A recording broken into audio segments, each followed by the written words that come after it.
नमस्कार, विरासत में आपका स्वागत है। मैं हूं राजेश बादल और आज हम आपकी मुलाकात करा रहे हैं एक ऐसे महान कलाकार से जिसने भारतीय फिल्मों में गायन को ऐसी बुलंदियों पर पहुंचाया जहां पहुंचना आने वाली कई पीढ़ियों के लिए मुमकिन नहीं, जिसके अंदाज की नकल उसके जीवन काल से ही गायक करने लगे थे, आज भी करते हैं और दशकों तक करते रहेंगे। ना उसने हजारों गाने गाए, ना सैकड़ों फिल्में की, फिर भी आने वाले न जाने कितने साल तक वो हिंदुस्तान में गायकों का सिरमौर रहेगा। जी, मैं बात कर रहा हूं सुर सम्राट कुंदन लाल सहगल की। जब दिल ही टूट गया, जब दिल ही टूट गया, हम जी के क्या करेंगे, हम जी के क्या करेंगे, जब दिल ही टूट गया, जब दिल ही टूट गया। नई सदी अंगड़ाई ले रही थी। जम्मू कश्मीर में केसर की क्यारियों के बीच कुंदन ने दुनिया को पहली बार अपनी आंखों से देखा। 100-125 साल पहले के हिंदुस्तान में किसी तहसीलदार के घर जन्म लेने का मतलब किसी छोटे मोटे राजा के घर जन्म लेना ही था। पंजाब के जालंधर से जम्मू आकर बसा सहगल परिवार रियासत का एक भरोसेमंद परिवार था। कुंदन को देखते ही जाने माने सूफी पीर सलमान यूसुफ ने ऐलान कर दिया कि यह बच्चा एक दिन बड़ा गायक बनेगा। कुंदन की मां केसर खुद भी अच्छा गाती थी। वो इस भविष्यवाणी से खुश तो थीं, लेकिन तहसीलदार पिता के लिए यह कोई अच्छी सूचना नहीं थी। फिर भी मां बेटे के गीत संगीत में उन्होंने कोई अड़चन नहीं डाली। हाँ, पढ़ने लिखने में कुंदन का मन नहीं लगता था, और लगता भी कैसे। नियति तो कश्मीर के कुंदन को कहीं और ले जाना चाहती थी। सो जा राजकुमारी, सो जा, सो जा राजकुमारी, सो जा, सो जा मैं बलिहारी, सो जा, सो जा राजकुमारी। मन दर्पण है जग सारा। जी, याद है ना, मैंने कहा था कि आसमान पर बादल हमेशा छाए नहीं रहेंगे। कश्मीर के इस कुंदन की पूरी जिंदगी के अलग अलग पड़ावों की कहानी हमें सुनाएंगे वो लोग जो दशकों से इस सुर सम्राट को अपने भीतर धड़कता हुआ महसूस कर रहे हैं। ये हैं शरद दत्त, जिन्होंने बरसों तक कुंदन लाल सहगल के बारे में घूम घूम कर शोध किया और उन पर किताबें लिखी। उन्होंने एक वृत्तचित्र का भी निर्माण किया।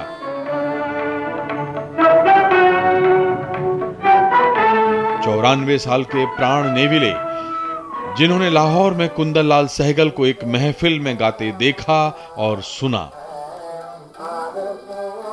प्राण नेविले ने उन पर अनेक किताबें लिखी। डॉक्टर हरीश भल्ला, जो 4 दशकों से देश के सांस्कृतिक राजदूत बने हुए हैं, और सहगल की गायकी ने उनका जीवन बदल कर रख दिया।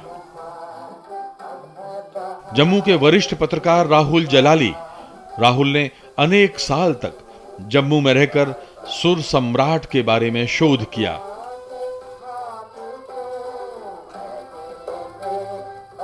खुद केएल सहगल के नाती परमिंदर चोपड़ा 90 साल की उम्र में सहगल के गीतों को डूब कर गाने वाले कोसी नायनन। हाँ, एक बंगला बने न्यारा, एक बंगला बने न्यारा, रहे कुनबा जिसमें सारा। शरद दत्त से प्राप्त कुछ अनमोल रिकॉर्डिंग, जिनमें सहगल की बेटी बीना चोपड़ा, संगीतकार नौशाद, सहगल के साथी रहे राजाराम शर्मा, के.एन. सिंह, गीतकार केदार शर्मा और अनेक जानकार। सो जा राजकुमारी सो जा। और हाँ, लता मंगेशकर को भला कैसे भूल सकते हैं, जो अपने बचपन से कुंदन लाल सहगल की दीवानी थी। सो जा मैं बलहारी सो जा राजकुमारी सो जा। निकड़े फंगड़ू ऊंची उड़ान जाइए। डोगरी लोकगीतों की धुनों ने 5 साल के कुंदन को मोहित कर दिया था। एक एक शब्द और लोकगीतों की धुनें गहरी नींद में उसके ज़हन में गूंजती रहती। ना पढ़ने में दिल लगता और ना किसी काम में। हाँ, कुंदन की मां भी बड़ा मीठा गाती थी। कुंदन उन्हें गाते हुए घंटों तक सुनता रहता। अलबत्ता पिताजी को यह भांडगिरी लगती थी, लेकिन वो मन महसूस कर रह जाते, क्योंकि उनकी पत्नी का ये प्रिय शौक था। के लिए कहा जाता था भी स्कूल जाओ, जैसे सब माँ बाप बच्चों को कहते हैं used to run away from the house and पता नहीं कहाँ जाते थे, लेकिन थोड़े दिन के बाद फिर लौट आते थे घर। हमारी दादी के साथ वो गाया करते। दादी was a very good singer again, लेकिन उन दिनों में हमारे दादाजी गाने के बहुत खिलाफ थे। तो जैसे ही दादाजी काम पे जाते थे तो मम्मी और मेरी दादी और डैडी दोनों गाया करते थे खूब। Rather she was the one who actually encouraged my father for singing. हद तो ये थी कि स्कूल में मास्टर जी पढ़ाते तो पल्ले ना पड़ता। मास्टर जी गणित समझाते और कुंदन के ज़हन में चरवाहों की बांसुरी और उनके लोकगीत चलते रहते। चरवाहों के गीत सुनने के लिए वो अक्सर स्कूल से गायब हो जाता। रात को पोल खुलती तो पिताजी के गुस्से का सामना करना पड़ता। एक बार उन्होंने एक नौकर की ड्यूटी लगा दी। उसे हिदायत दी गई कि कुंदन पर कड़ी नजर रखे और स्कूल से भागने ना दे। लेकिन कुंदन तो कुंदन थे। नौकर को चकमा देकर गायब हो जाते और स्कूल से छुट्टी होने से पहले प्रकट हो जाते। कुंदन की उम्र केवल 12 बरस की थी, लेकिन पूरे जम्मू में उसकी गायकी के चर्चे थे। और एक दिन तो कमाल हो गया। पिताजी के साथ एक दिन जम्मू कश्मीर के महाराजा के दरबार में था। मीरा का भजन गाया और भजन पूरा होते ही तालियों की गड़गड़ाहट से दरबार हॉल गूंज उठा। महाराजा ने कहा, इस लड़के के गले में सरस्वती बैठी है, ये बड़ा नाम कमाएगा। इनकी जो फेम थी, मशहूर ये इसलिए जम्मू में हुए क्योंकि ये महाराजा प्रताप के दरबार में इन्होंने मीरा भजन गाई। तो वो छोटा बच्चा, शायद ये 12 या कुछ ऐसी उम्र के थे जब ये मीरा भजन ये गाए, तो इनका नाम काफ़ी हो गया जम्मू में। चारों ओर कुंदन ही कुंदन छाया हुआ था। एक दिन जम्मू की मशहूर रामलीला से निमंत्रण मिला। जाने माने हकीम परशुराम नागर घर आए। पिताजी से बोले, कुंदन अच्छा गाता है, मैं इसे रामलीला में सीता की भूमिका के लिए चाहता हूं। पिताजी पसोपेश में पूछा, हकीम साहब, बच्चे की पढ़ाई का बहुत नुकसान होगा। अरे अमरचंद जी, बच्चे का हुनर क्यों मारते हो? दरबार में आपने देखा, महाराज ने खुद पीठ थपथपाई थी। और बेमन से पिताजी ने इजाजत दे दी। हम आपको बता दें कि राम की भूमिका खुद हकीम साहब करते थे। उन्होंने कुंदन को अभिनय और गायन शैली के अनेक गुर सिखाए। आप इस तरह उन्हें कुंदन का एक गुरु भी मान सकते हैं। और देखिए क्या कमाल था कि सीता बना कुंदन अपने संवादों और गायन से लोगों को रुला देता था। महिलाएं रामलीला शो के बाद रोते हुए सीता बने कुंदन के पास जाती और उनके पैर छूती। खुद कुंदन के पिता आगे की कतार में बैठे आंसू बहा रहे होते। ये था कुंदन के अभिनय और गायन का कमाल, और था 1914 का साल। सहगल ने जम्मू की रामलीला में बहुत भाग लिया। सीता का रोल करते थे और एक मास्टर परशुराम नागर थे जो उनके साथ राम का रोल करते थे। ओम प्रकाश जो बाद में हमारे कैरेक्टर बने, वो भी उस रामलीला में होते थे। तो कहते हैं कि एक बार अशोक वाटिका का सीन उन्होंने इतना जीवंत किया कि लोगों ने कहा वंस मोर। यहाँ पर दुनिया के महान गायक के.एल. सहगल जी रोल किया करते थे, सीता का रोल किया करते थे, सुना है हमने बुजुर्गों से। और उस धरोहर को हम संभाल कर रखे हुए हैं आज तक। ये ऐसी संस्था है जो कि 100 साल से भी पुरानी है। इन्हीं दिनों एक हादसा हुआ। कुंदन के गले से आवाज निकलनी बंद हो गई। रोते रोते रात हो गई। मां से बोले, मैं अब कभी नहीं गा पाऊंगा। मां घबरा गई। पीर बाबा सलमान यूसुफ के पास ले गई। उन्होंने ही भविष्यवाणी की थी कि कुंदन एक बेजोड़ गायक बनेगा। बाबा ने धीरज बंधाया। मां से बोले, कल से कुंदन को मेरे पास भेज दो, मैं खुद संगीत सिखाऊंगा। ठीक है बाबा, कुछ भी करो, मेरे बच्चे की झोली संगीत से भर दो। 2 साल बाद पीर बाबा के आंगन में कुंदन की स्वर लहरी गूंज रही थी। बाबा की आंखों से आंसू बह रहे थे। इन्हीं दिनों पिताजी रिटायर हो गए। पुश्तैनी शहर जालंधर जा बसे। कुंदन आगे पढ़ाई के लिए जम्मू अपने चाचा के साथ ही रह गया। उसने प्रिंस ऑफ वेल्स कॉलेज में दाखिला लिया। इन दिनों इसे गांधी मेमोरियल साइंस कॉलेज कहते हैं। लेकिन जो सबूत हैं उनके मुताबिक कुंदन कॉलेज की पढ़ाई पूरी नहीं कर पाए और एक सुबह पढ़ाई और जम्मू को हमेशा के लिए छोड़कर जालंधर आ गए। ये 1926 का साल था।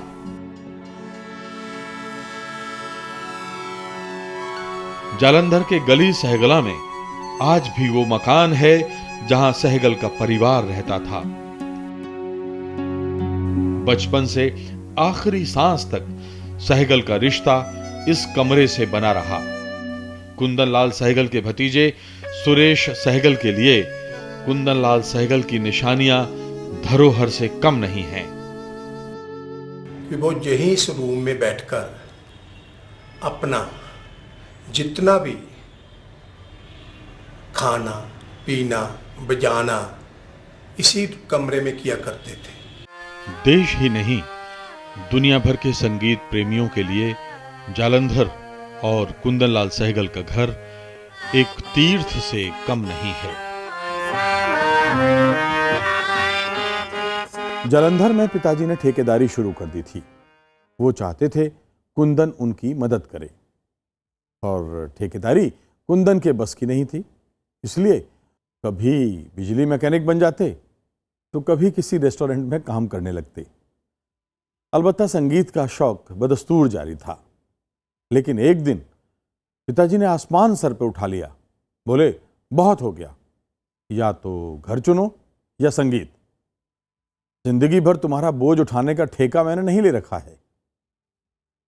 दुखी कुंदन ने घर छोड़ने का फैसला कर लिया और एक दिन चुपचाप भागकर दिल्ली आ गए। देखिए इसके बाद की कहानी। बंगला बने न्यारा, एक बंगला बने न्यारा, रहे कोनो बाज सुमें सारा, एक बंगला बने न्यारा, एक बंगला बने न्यारा। He was grown up, I think around 14-15 years old. तो दादाजी रिटायर हो गए थे तो हवेली में आ गए। तो उनसे कहा गया कि भाई तुम अब करो कुछ, क्या करोगे ज़िंदगी में, बड़े हो गए हो। तो बहुत जब घर से जोर पड़ा कि दोबारा पढ़ाई वढ़ाई शुरू करो, ये रहना वे।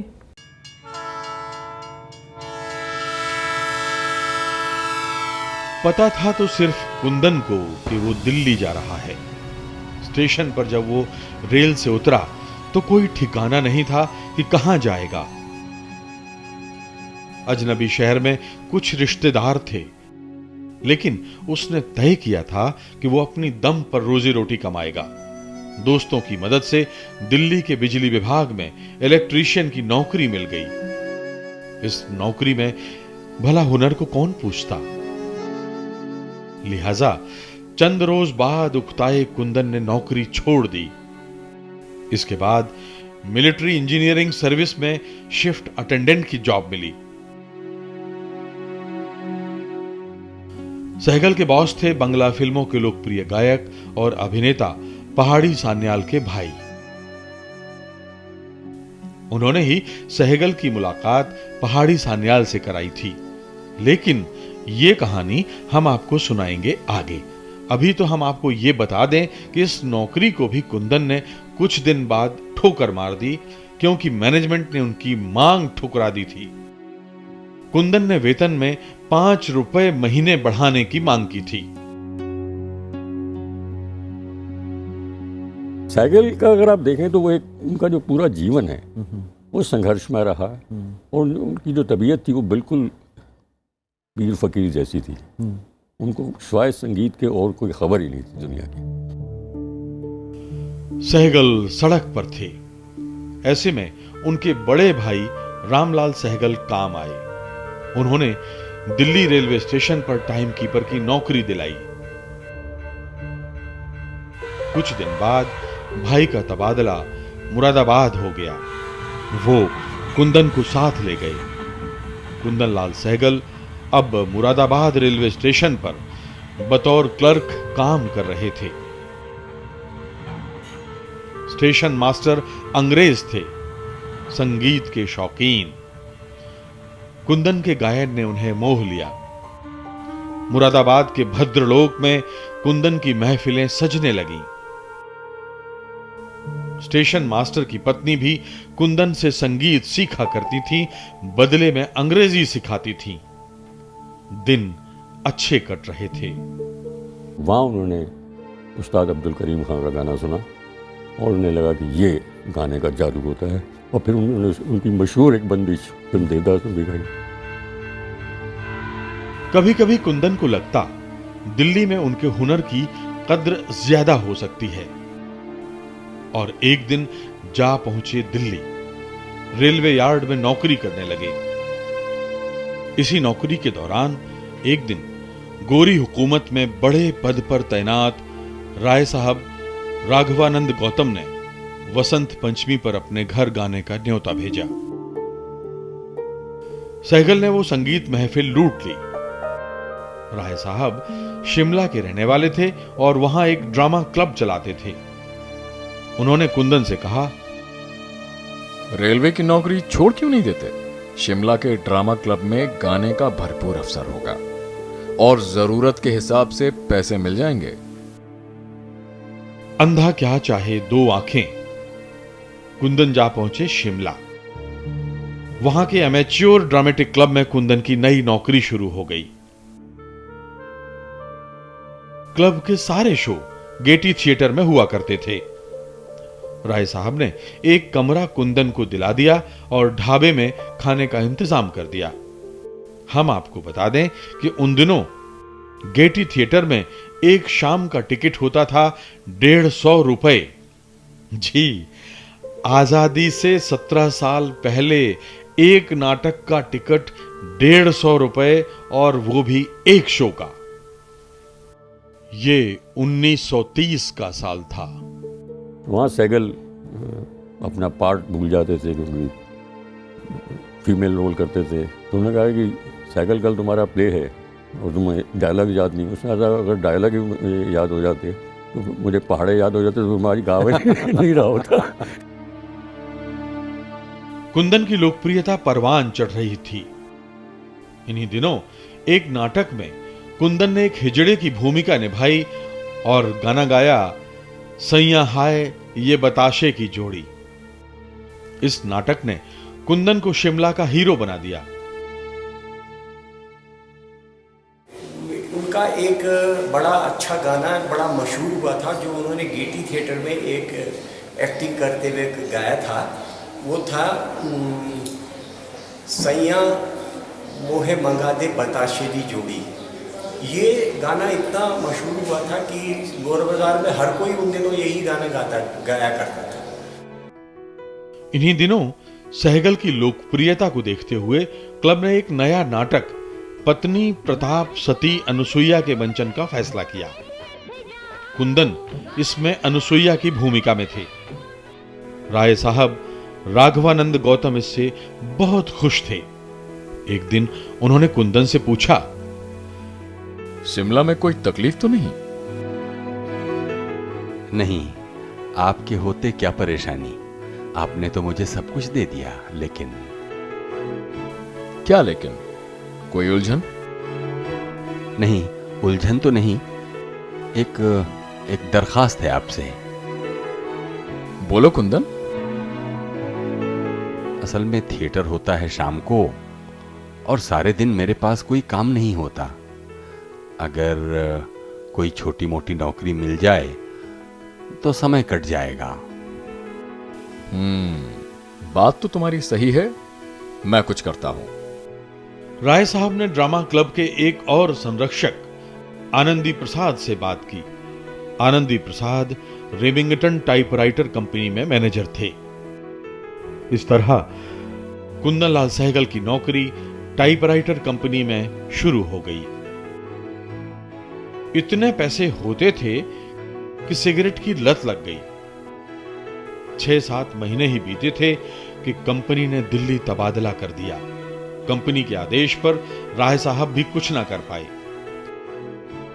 ड्रामा क्लब को तगड़ा झटका लगा था।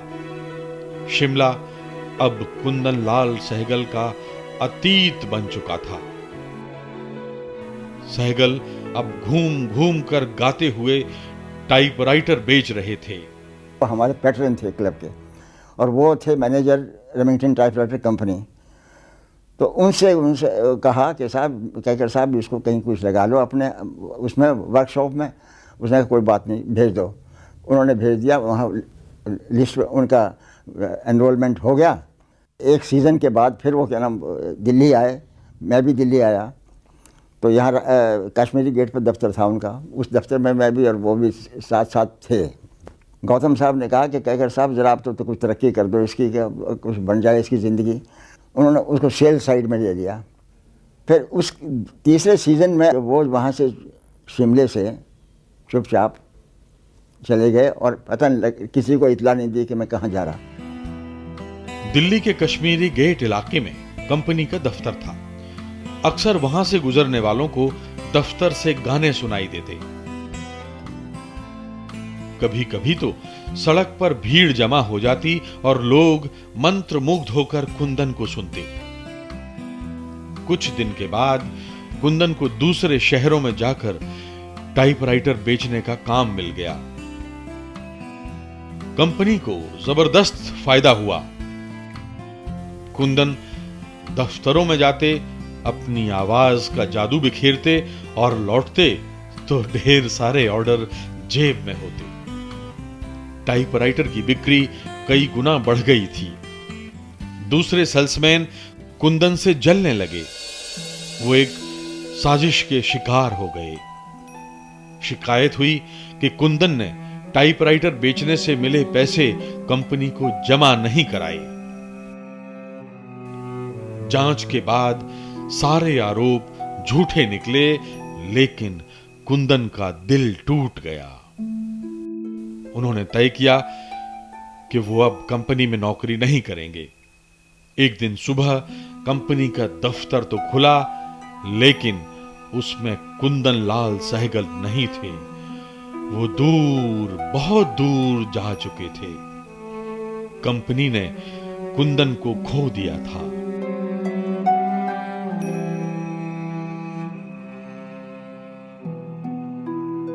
सहगल पैसों की गड़बड़ी के आरोप से आहत थे। जिंदगी में इंसान पर ऐसा दौर भी कभी कभी आता है। दुनिया आरोपों के कटघरे में खड़ा करती है। इससे इंसान या तो टूट जाता है, बिखर जाता है, या अपनी बेकसूरी हिमालय की चोटी पर चढ़कर साबित करता है। सहगल ऐसा ही कुछ करना चाहते थे। नौकरी से दिल भर गया था। सोचा अब वही करेंगे जो अच्छा लगता है। फिर क्या था, उठाया झोला और जा पहुंचे नई दिल्ली स्टेशन। सामने लखनऊ जाने वाली ट्रेन खड़ी थी। 3rd क्लास का टिकट खरीदा और जा बैठे। हमने आपको बताया था कि दिल्ली में मिलिट्री इंजीनियरिंग सर्विस में जब कुंदनलाल सहगल शिफ्ट अटेंडेंट थे तो उनके अफसर ने मुलाकात कराई थी पहाड़ी सान्याल से। पहाड़ी सान्याल बांग्ला फिल्मों के मशहूर गायक और अभिनेता थे और उन दिनों लखनऊ में एक नवाब के यहाँ दीवान थे। हो सकता है लखनऊ का टिकट लेने के पीछे पहाड़ी सान्याल से मदद लेने की इच्छा रही हो। हालांकि इसका कोई सबूत नहीं मिलता। अब देखिए इसके आगे की कहानी। मुस्तकिल कितना नाजुक है दिल ये ना जाना, हाय हाय ये जालिम ज़माना।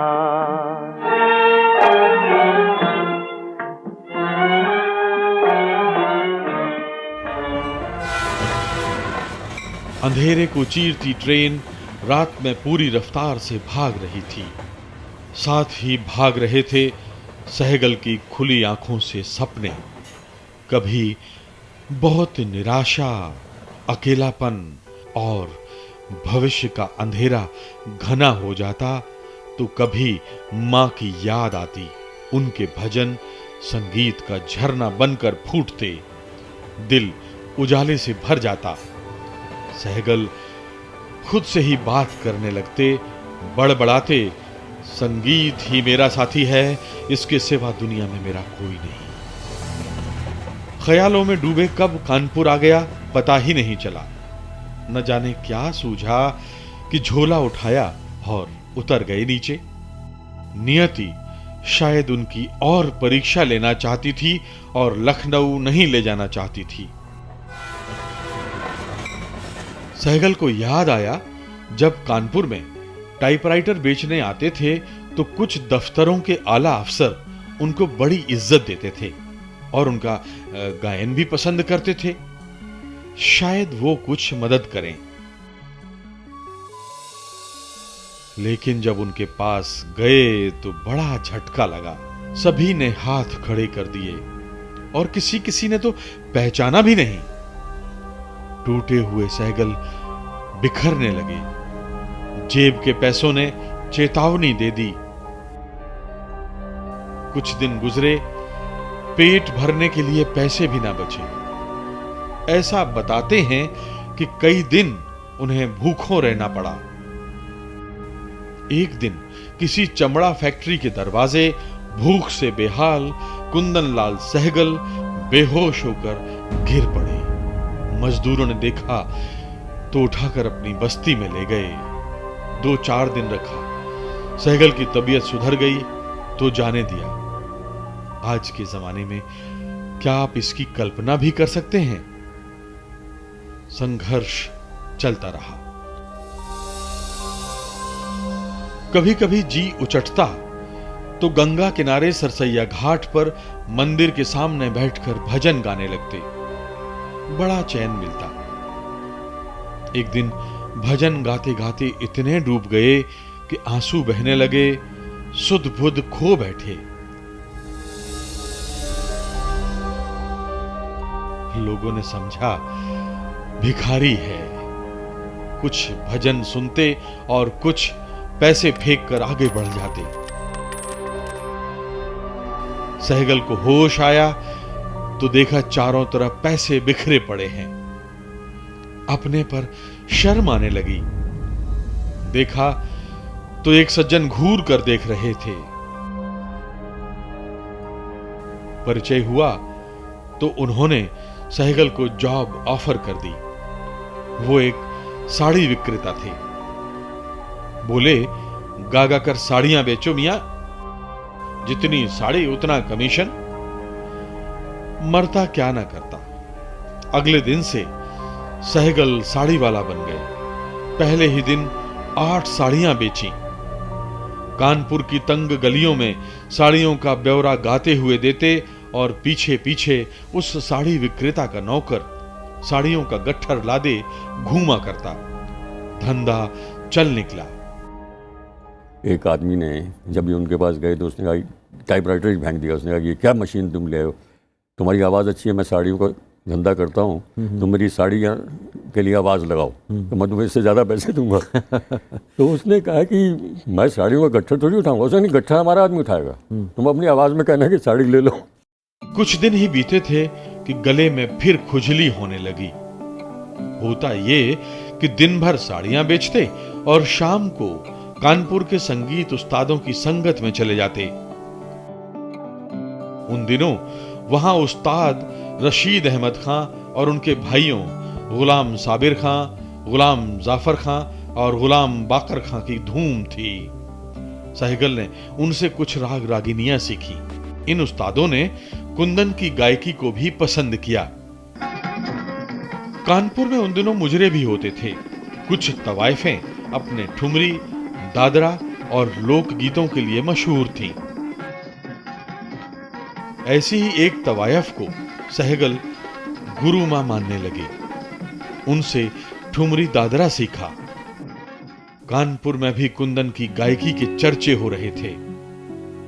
नियति कुंदन को सुर सम्राट बनाने से पहले अपने ढंग से ट्रेनिंग दे रही थी। एक दिन तो कमाल हो गया।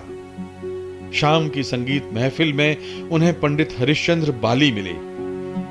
वो जालंधर से आए थे और सहगल परिवार के पड़ोसी थे। जब कुंदन जम्मू छोड़कर जालंधर आए थे तो वहां के संगीत संसार से परिचय बाली जी ने ही कराया था। दोनों के बीच कुछ इस तरह संवाद हुआ। अरे कुंदन, तुम यहां कैसे हो भाई? यहां कैसे पहुंचे? सेहत कैसी है? क्या कर रहे हो?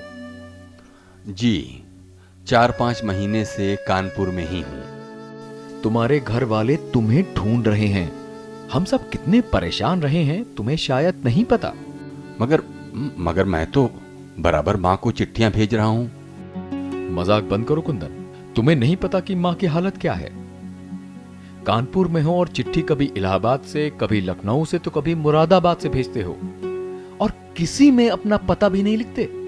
मैं क्या लिखता? पिताजी मुझे पसंद नहीं करते। उन्होंने तो मुझे निकाल ही दिया था। खैर छोड़ो, अब क्या इरादा है? घर चलोगे? नहीं, कानपुर की संगीत महफिलों से मैं ऊब चुका हूं। कुछ बड़ा काम करना चाहता हूं। ठीक है, तुम कलकत्ता क्यों नहीं जाते? वहां न्यू थिएटर वाले अब बोलती फिल्में बनाना शुरू कर रहे हैं। उनमें एक्टिंग और गाना दोनों करना पड़ता है। तुमने रामलीला में एक्टिंग भी तो की है। लेकिन वहां मुझे कौन जानता है? अच्छा सुनो, अगले महीने में कलकत्ता जाऊंगा। न्यू थिएटर के संगीत निर्देशक रायचंद्र बुराल मेरे मित्र हैं। मैं तुम्हें उनसे मिला दूंगा। वाह, इससे अच्छा क्या होगा। मैं कलकत्ता पहुंचकर आपका इंतजार करूंगा। क्या साइकिल को वो लेके गए थे हमारे, तो यहाँ कलकत्ता में उनका खिलाया था। लोगों को पसंद नहीं था, लेकिन फिर भी उन्होंने गाना गवाया इनसे, उन्होंने साइकिल से। बाली जी ने कुंदन के सपनों को पंख लगा दिए थे, लेकिन उन्होंने सोचा कानपुर छोड़ने से पहले साड़ी वाले सेठ जी को बताना जरूरी है। आखिर इस शहर में सेठ जी उनके लिए तो ईश्वर से कम नहीं थे। वो फौरन सेठ जी के पास पहुंचे और सारा किस्सा कह सुनाया। सेठ जी खुश हुए, बोले, बेटे कलकत्ता जरूर जाओ। कोशिश करने से ही कामयाबी मिलेगी। मेरे लायक कुछ हो तो बताना। जी जरूर। लेकिन इतने बड़े शहर में कोई ठिकाना है? कहां जाओगे? कहां रुकोगे? खर्च कैसे चलेगा? काम मिलने में तो देर लगेगी। वो तो है, वहां कोई मेरा है नहीं। बेटे हमारी एक गद्दी कलकत्ता में है। मैं अपने मैनेजर को चिट्ठी लिख देता हूं। जब तक काम ना मिले तब तक तुम वहां रह सकते हो। खाने पीने की व्यवस्था भी हो जाएगी। सहगल असमंजस में, क्या करूं? इतना बड़ा एहसान।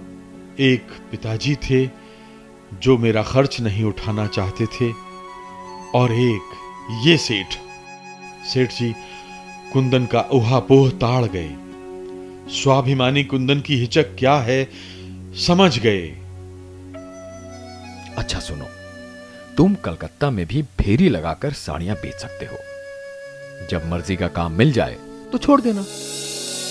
सहगल फूट फूट कर रो पड़े। वो सोच रहे थे भगवान को किसी ने नहीं देखा, लेकिन जो मेरे सामने बैठा है वो क्या भगवान का रूप नहीं है। उन्होंने सेठ जी के पैर छू लिए। सेठ जी ने उन्हें गले लगा लिया। अगले ही दिन कुंदन कानपुर से कलकत्ता के लिए रेल में सवार हो गया, महानगर कलकत्ता की ओर।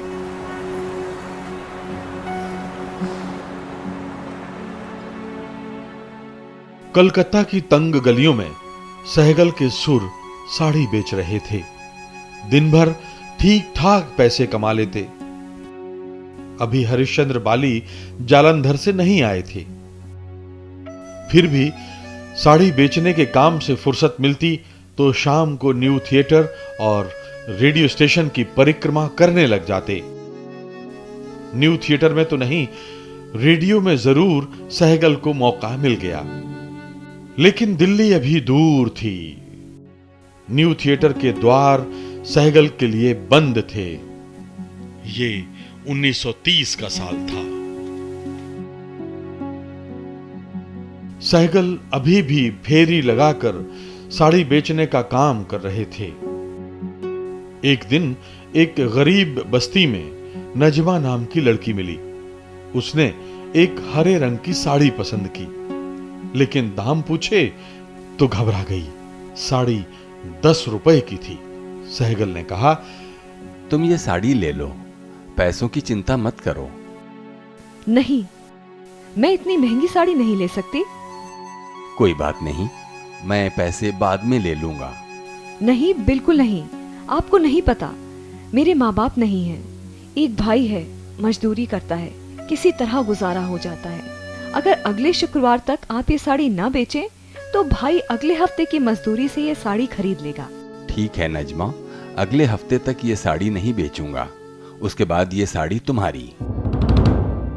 अगला शुक्रवार आया। सहगल साड़ी लेकर नजमा के दरवाजे पहुंचे, लेकिन ये क्या, अंदर से किसी के धाड़े मारकर रोने की आवाज आ रही थी। देखा, नजमा का भाई था। उसने बताया कि रात को नजमा के सीने में तेज दर्द उठा। डॉक्टर के पास ले गए, लेकिन कोई आराम न मिला। सुबह सुबह नजमा ने दम तोड़ दिया। दवाई और डॉक्टर की फीस में सारे पैसे खर्च हो गए। अब कफन के लिए भी पैसे नहीं थे। सहगल ने दिलासा दी, कहा, भाई तुम कफन की चिंता न करो। सहगल ने वो हरी साड़ी नजमा पर ओढ़ा दी। बोले, बहन, मैं तेरा गुनहगार हूं, जीते जी तेरी इच्छा पूरी न कर सका। तू खुदा से कहना तेरे इस अभागे भाई को माफ कर दे। और फूट फूट कर रो पड़े सहगल। अगले दिन से साड़ी बेचना बंद। सहगल की आत्मा कचोट रही थी। सहगल साड़ी वाला मर चुका था। जिस रात नजमा का इंतकाल हुआ वो कुंदन पर बहुत भारी पड़ी। रह रहकर नजमा का हसरत भरा चेहरा याद आता। सिर्फ 10 रुपए की साड़ी उसे भेंट न कर पाया। कई बार रोना आया। सुबह हुई तो साड़ी बेचने का सारा हिसाब दफ्तर में जमा कर दिया और साड़ी बेचने से हमेशा के लिए तौबा कर ली। और देखिए क्या संयोग था, नियति ने जैसे पटकथा पहले ही लिख रखी थी। जिसके लिए कलकत्ता आए थे वो वरदान की शक्ल में सहगल की झोली में आ गिरा। न्यू थिएटर से उनका रिश्ता बन गया। कैसे? देखिए ये दिलचस्प दास्तान। बालम आए बसो मोरे मन में, बालम आए बसो मोरे मन में, बालम।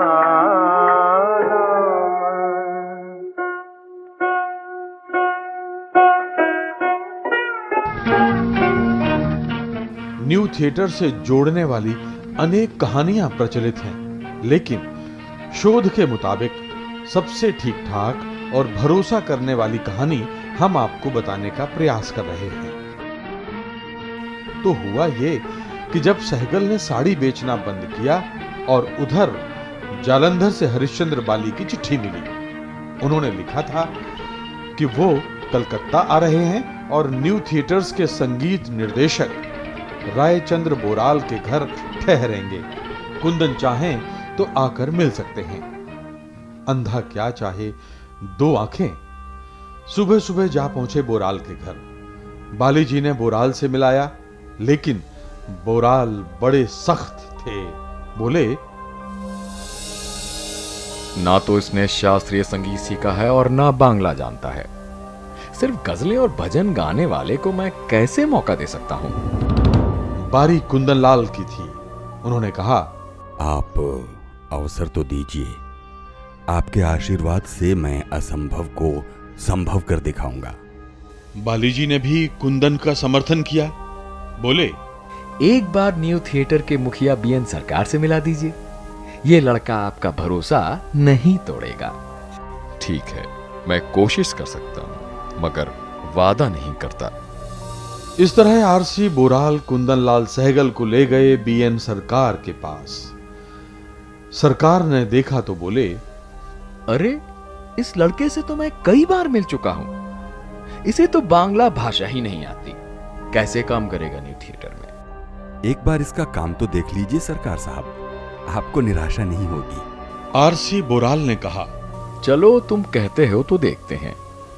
शर्त यह है कि इन्हें तुरंत बांग्ला सीखनी पड़ेगी। अच्छा, पहले कहीं काम किया है? जी, टाइपराइटर कंपनी में काम करता था। कितना पैसा मिलता था?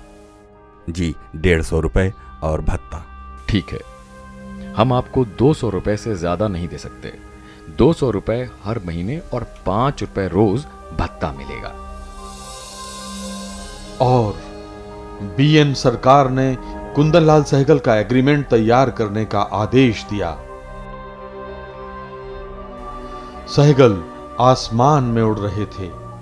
200 रुपए और अपनी पसंद का काम। दुनिया में कितने लोगों को यह मौका मिलता है। उस रात सहगल सो ना पाई। रात भर पगार के 200 रुपए और 150 रुपए का भत्ता सपनों में नाचता रहा। ये 1931 का साल था। वो आरसी बोराल के पास ले गए, बीआर सरकार थे, इनके पास ले गए और उन्होंने फिर थोड़ा सी इसकी इनकी आवाज़ टेस्ट की। तो उनको बेताले थे, वो सुर ताल वगैरह उनको बिल्कुल नहीं पता था इतनी ज़्यादा। तो इन्होंने उसको ये कि आप अगर बाली साहब आप अगर इनको सिखाना पसंद करेंगे, थोड़ा बहुत इसको ठीक करेंगे, तो मैं इसको ले लूँगा। ये वो दौर था जब गूंगी फिल्मों की विदाई हो रही थी और बोलती फिल्में पर्दे पर आने की तैयारी कर रही थी। न्यू थिएटर ने कुंदनलाल सहगल को लेकर हिंदुस्तानी जबान में फिल्म मोहब्बत के आंसू बनाने का फैसला किया। 16 जनवरी 1932 को फिल्म का पहला शो इलाहाबाद के विश्वंभर सिनेमा में हुआ। फिल्म पिट गई। सहगल दुखी थे। इसके बाद अगली फिल्म भी इसी साल आई, जिंदा लाश। ये एक कॉमेडी फिल्म थी। ये फिल्म भी फ्लॉप हो गई। न्यू थिएटर ने सहगल के साथ इसी साल एक और फिल्म बनाई। तीसरी फिल्म थी सुबह का सितारा। अफसोस ये फिल्म भी नहीं चली। सहगल फ्लॉप फिल्मों की हैट्रिक बना चुके थे। वो अंदर ही अंदर टूटने लगे। लेकिन देखिए क्या गजब का भरोसा था बीएन सरकार का अपने आप पर। उन्होंने हिम्मत नहीं हारी और सहगल को लेकर चौथी फिल्म पूरन भगत बनाई। इस बार किस्मत मेहरबान थी, सहगल की जैसे लॉटरी लग गई। हालांकि वो फिल्म के हीरो नहीं थे, सिर्फ साधु के वेश में 4 भजन गाए थे। 14,137 फीट लंबी इस फिल्म ने बेशुमार लोकप्रियता बटोरी। ये 1933 का साल था।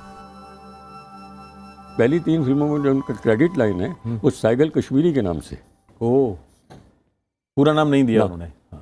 और घर के लोगों को जाहिर फिर तो बताया भी नहीं होगा कि तस्वीर। वो तो फिर एक जो उनके साथ रेमिंगटन में काम करते थे, उन्होंने कहा कि मैंने एक पोस्टर देखा। किसी ने कहा साहब एक सहगल आया है, कोई बहुत मशहूर एक्टर है। तो वो कहने लगे हमने जब पोस्टर देखा तो उस पोस्टर पे सहगल की तस्वीर थी, लेकिन नाम नहीं था, सहगल कश्मीरी लिखा हुआ था। और सहगल की जो ख्याति होती है वो होती है फिल्म पूरन भगत से। उसमें उनके जो भजन गाए हुए थे उन्होंने तहलका मचा दिया पूरे देश में। हर घर में वो भजन बज रहे थे। और ये भी दिलचस्प बात है कि उस फिल्म को देख के केदार शर्मा ने फैसला किया कि उन्हें सिर्फ फिल्म ही बनानी।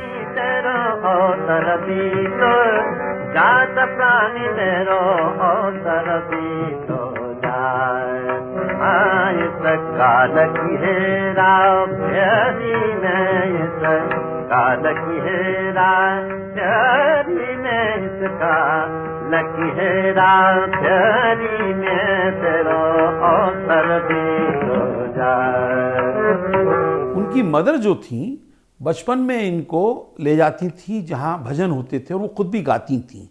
इनकी मदर केसर बाई जो थी वो जब जब कहीं भजन संध्या होती या भजन मंडली होती तो इनको साथ ले जाती और ये भजन वहाँ पे खुद भी गाती थी और इनसे भी गवाती थी। शुरुआत इन्होंने भजन से ही की और इनका शुरू का पहला एल्बम जो आया वो भजन का ही आया है। बीएन सरकार सहगल से खुश थे। उन्हें लगा कि सहगल और भजन का रिश्ता पर्दे पर कामयाबी का फॉर्मूला बन सकता है। ताबड़तोड़ उन्होंने एक और फिल्म राज रानी मीरा बना डाली। इसी साल यानी 1933 में एक और फिल्म आई दुलारी बीवी। इस फिल्म का भी कोई रिकॉर्ड या वीडियो आज नहीं मिलता। इसमें वो एक हास्य अभिनेता के तौर पर नजर आए थे। तो हम बता रहे थे कि सहगल अब बीएन सरकार के चहेते थे। वो सहगल को धार्मिक छवि से निकालना चाहते थे। इसके लिए उन्होंने एक फिल्म बनाई यहूदी की लड़की। इस फिल्म में लोगों ने सहगल को प्रिंस मार्कस के रूप में देखा। दरअसल ये फिल्म जर्मन तानाशाह हिटलर के यहूदियों पर अत्याचारों को ध्यान में रखकर बनाई गई थी। पारसी थिएटर के जाने माने नाटककार आगा हश्र कश्मीरी के नाटक पर यह फिल्म बनाई गई थी। सहगल की नायिका थी रतन बाई। फिल्म के 19 में से 5 गाने सहगल ने और 2 रतन बाई ने गाए थे। बाकी का ब्यौरा नहीं मिलता। 19 जनवरी 1934 को यह फिल्म कलकत्ता के न्यू सिनेमा में रिलीज हुई थी। फिल्म से मिर्जा गालिब की एक गजल का टुकड़ा आपके लिए पेश है। है गम दिल उसको सुनाए ना बने क्या बने बात जहां बात बनाए ना बने क्या बने बात जहां बात बनाए ना बने। उन्होंने गालिब की जो खुद कंपोज की हुई थी गज़लें वो गाएं। उन्होंने गाया लाई हयात आए कज़ा ले चली चले। ये उनकी मुझे सबसे बड़ी फेवरेट गज़ल उनकी है। बाकी गालिब को 20th सेंचुरी में पॉपुलर करने वाला कुंदनलाल सहगल था। यहाँ तक कि पाकिस्तान की एक न्यूज़पेपर में ये लिखा गया था कि गालिब को जो 20th सेंचुरी में इतना पॉपुलर हुआ है सिर्फ शहनशाह मौसीकी कुंदनलाल सहगल ने जो उसकी गज़लें गाई हैं 1930s में। इसी बीच न्यू थिएटर की एक फिल्म चंडी दास ने बहुत लोकप्रियता बटोरी थी। ये बंगाल की पहली बोलती फिल्म थी। रात कटे किन किन के तारे, ढूंढत नैना साझा सकारे। सहगल ने इसमें चंडीदास की भूमिका निभाई थी। नायिका थी गायिका अभिनेत्री उमा शशि। 3 महीने में ही फिल्म पूरी हो गई। जैसे ही फिल्म का प्रदर्शन हुआ, सहगल लोकप्रियता की चोटी पर जा बैठे। ये 1934 का साल था। चंडीदास के आखिर में एक सीन है जिसके अंदर एक ब्याह दिखाते हैं। जो हीरो है वो हीरोइन से ब्याह कर लेता है। मेरी नानी उस फिल्म में बैठी थी, नाना उनके साथ बैठे थे, लेकिन उनको बार बार थिएटर से बाहर जाना पड़ रहा था बिकॉज फैंस आते थे या कुछ काम होता था। तो ये देख रही थी कि ये आते हैं चले जाते हैं, तो उनको लगा कि ये पीछे जाके और एक्टिंग कर रहे हैं, लाइव देख रहे हैं। उनको फिल्मों का आइडिया नहीं था। जब शादी का सीन आया तो उन्होंने शोर मचा दिया उधर कि ये तो मेरे पति हैं, आप शादी कैसे कर सकते हैं। तो फिर वो नानी को लेके न्यू थिएटर्स ले गए, स्टूडियोज दिखाए और उनको बताया कि भैया फिल्में इस तरह से बनती हैं। He is the founder of film music. Film music उनके साथ ही शुरू होता है, उससे पहले फिल्म म्यूज़िक था ही नहीं। और उसके बाद बस फिल्म म्यूज़िक समझिए। और मुझे अभी तक याद है 1934 में जब चंडीदास आई, उसमें गाना था प्रेम नगर में बनाऊंगी घर में तज के सब संसार। It became a house hold song, इतना पॉपुलर हुआ। प्रेम सखा हो प्रेम परानी, प्रेम में सुख का सार, प्रेम में सुख का सार। प्रेम सखा हो प्रेम परोसी, प्रेम में सुख का सार, प्रेम में सुख का सार। चंडीदास की कामयाबी ने सहगल के सपनों को पंख लगा दिए। एक के बाद एक उनकी फिल्में आने लगीं। 1934 में आई रूपलेखा उर्फ मोहब्बत की कसौटी। इस फिल्म में सहगल सम्राट अशोक की भूमिका में थे। अगले साल 3 फिल्में आईं। डाकू मंसूर, इस फिल्म पर गोरी हुकूमत ने बंदिश लगा दी। इसके अलावा कारवाने हयात और देवदास। भारतीय फिल्मों के इतिहास में मील का पत्थर। जाने माने बांग्ला कथाकार शरद चंद्र चट्टोपाध्याय की अपनी नाकाम मोहब्बत का अफसाना। यह फिल्म पहले बांग्ला भाषा में बन चुकी थी। आपको याद होगा कि न्यू थिएटर्स के सर्वे सर्वा बीएन सरकार ने बांग्ला नहीं जानने के कारण सहगल को नौकरी देने से साफ इनकार कर दिया था। लेकिन जब बांग्ला में देवदास बनी तो फिल्म के 2 बांग्ला गीत सहगल को ही गाने का मौका मिला।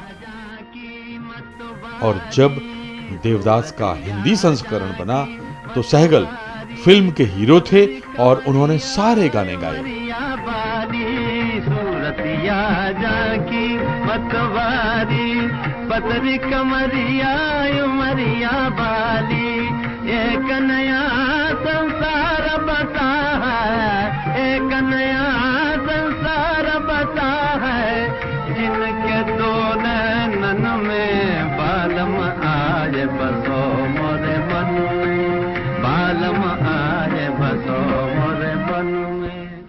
फिल्म के निर्देशक थे प्रमथेश चंद्र बरुआ।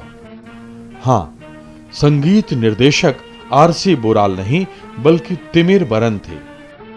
वही तिमिर बरन जिन्होंने नेताजी सुभाष चंद्र बोस के लिए वंदे मातरम की धुन तैयार की थी। गीत लिखे थे केदार शर्मा ने। जब इस फिल्म का गीत दुख के दिन बीतत नाही पर्दे पर आता था तो सिनेमा हॉल में मौजूद लोग फूट फूट कर रोते थे। सहगल के दोनों गाने बालम आए बसो मोरे मन में और दुख के अब बीतत नहीं, ये दोनों जो हैं वो सहगल की अपनी कंपोजिशन है। और वो आदमी बहुत बहुत बढ़िया था। उनके घर में म्यूज़िक का बहुत वो था। ये उन्होंने बैठे बैठे वहाँ मराए थे, क्योंकि जब पिक्चर सुपर हिट हो गई और ख़बर आई कि दोपहर को एक गाना इसमें डालना है, तो मुझे बुलाया गया कि अभी लिखो। तो मैंने कहा सहगल साहब को लाइए, मैं लिखता हूँ, ये तर्ज बनाएंगे। तो उसी वक्त बैठ के ये बना था। ना मैं किसी का ना कोई मेरा, छाया चारों ओर अंधेरा, अब कुछ सूझत नहीं। दुख के अब दिन बीतत नाही, सुख के दिन थे एक सपन था, सुख के दिन थे एक सपन था, सुख के दिन थे एक सपन था, अब दिन बीतत नहीं मोरे, अब दिन बीतत। कहा जाता है कि फिल्म का जब पहला शो हुआ तो खुद बरुआ इसे देखने गए, साथ में एक रिवॉल्वर भी ले गए, ये सोचकर कि दर्शकों को अगर फिल्म पसंद ना आई तो वो खुद को गोली मार लेंगे। देखिए इस नायाब कोहिनूर के कुछ दृश्य।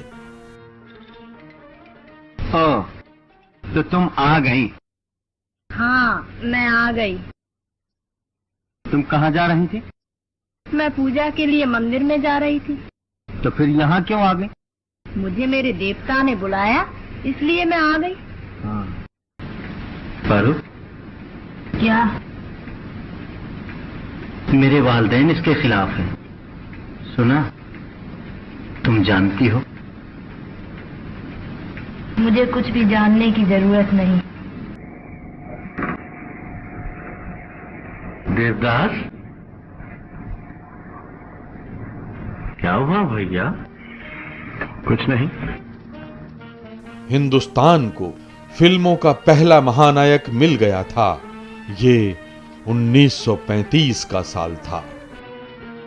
देवदास के बाद के.एल. सहगल हिंदुस्तानी फिल्मों के महानायक बन बैठे। पर्दे पर कुंदन लाल सहगल की बेजोड़ पारी की दास्तान देखिए विरासत के अगले एपिसोड में। तब तक के लिए इजाजत दीजिए। नमस्कार। सूरतिया जाकी मतवारी, पतरी कमरिया उमरिया बाली, एक नया संसार बता है, एक नया संसार बता है, जिनके दो नैनन में बालम आज बसो